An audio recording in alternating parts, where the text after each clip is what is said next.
Hello friends, Radhe Radhe, जय श्री श्याम। तो जी I hope आप कैसे हो। तो जी मैं भी ठीक हूँ और उम्मीद करती हूँ आप भी अच्छे होंगे, स्वस्थ होंगे। तो जी मैं आज का व्लॉग है ये एक दिन में गांव में कितने कस्टमर आते हैं वो सब दिखाऊंगी आपको। ये था मेरा सुबह का रूटीन। इस टाइम पे बजे हुए थे 5:30 बजे। मैंने एक्सरसाइज की थी तो 15-20 मिनट उसमें लग गई थी और 6 बजने में थोड़ा सा टाइम था, 10-5 मिनट की ही थे। तो जी ये देखो 5:30 बज रहे हैं यहाँ पे जब मैंने एक्सरसाइज की थी। फिर एक्सरसाइज करने के बाद बिस्तर फोल्ड किए, ये भी उठ के थे बच्चे, इन्होंने भी करवाए। और रसोई की देखो ये हालत थी क्योंकि रात आए थे ये 12 बजे। और फिर प्रात वगैरह ये रह गई थी, सब मैंने ये पानी डाल के ऐसे ही रख दिया था। और बच्चे नहा लिए थे, ब्रश कर लिया था। बच्चे इतना कपड़े अपने आप पहन लेते हैं, ये यूनिफॉर्म वगैरह, और अपने वैसे कपड़े भी विदाउट कपड़े भी घर में आकर खुद ही चेंज कर लेते हैं। तो जितना इन्होंने पहन ली थी ये अपनी यूनिफॉर्म, इतना मैंने झाड़ू लगा दी थी और बर्तन निकाल दिए थे। इनके पापा जी ने इसे परी को जूते पहरा दिए थे और मैंने निव्या के बाल सेट कर दिए थे।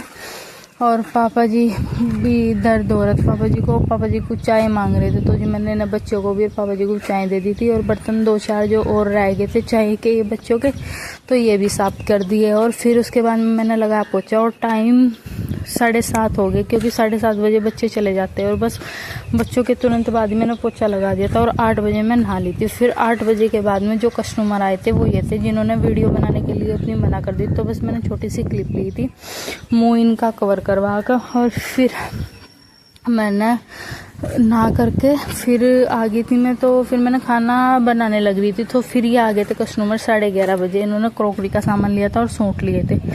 फिर 1:30 बजे तक मैं खाना वाना बना दिया था। खाया किसी ने था नहीं, लेकिन मैंने खा लिया था। बस गाय की निकाल कर मैंने खा लिया था और पापा जी ने खा लिया था, बस उन्होंने नहीं खाया था।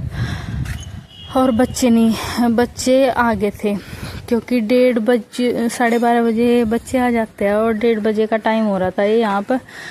तो जी ये थोड़ी देर फिर बात की हमने।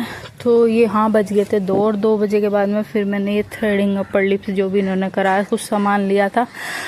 तो फिर ये 2:30 बजे अपना सामान लेकर ये तो चले गए थे जो ये थ्रेडिंग करवा रहे हैं। और फिर उसके बाद में जो कस्टमर आए वो भी आपको दिखाऊंगी मैं। तो जी मैंने जहाँ से शुरुआत की है ना, मैं आप सबको मतलब इतना मोटिवेशन देना चाहती हूँ कि जैसे मैंने शुरुआत की ना 100-200 रुपये से, ये बिल्कुल भी फ्रॉड नहीं है। जो मैंने किया है ना वो आपको बताऊंगी क्योंकि यूट्यूब पे मैंने बहुत वीडियो देखी है भाई।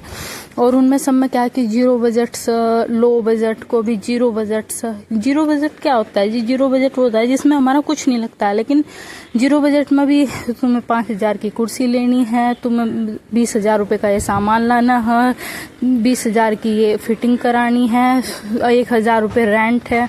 तो जी वो कहाँ 0 बजट का हो गया? 0 बजट में मतलब इतना, अगर 50,000 रुपये हो गए तो वो 0 बजट में नहीं होने का।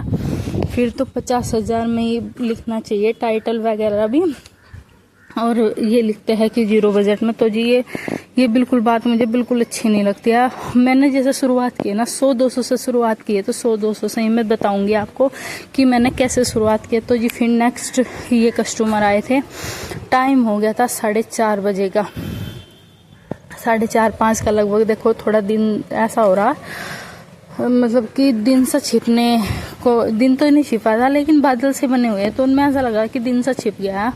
तो जी फिर ये कस्टमर आ गए थे।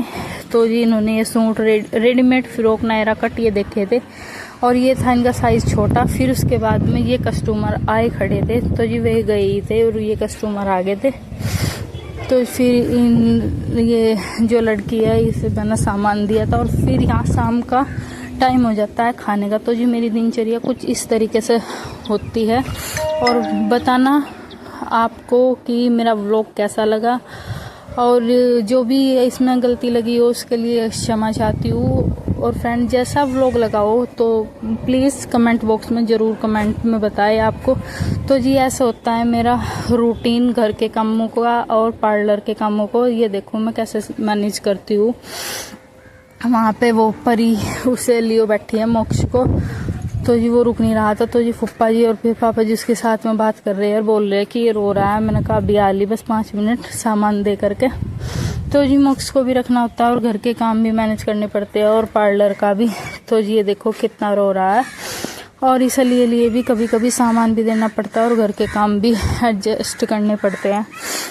तो जी बस इसी तरह से मैं करती हूँ। Thank you, bye bye.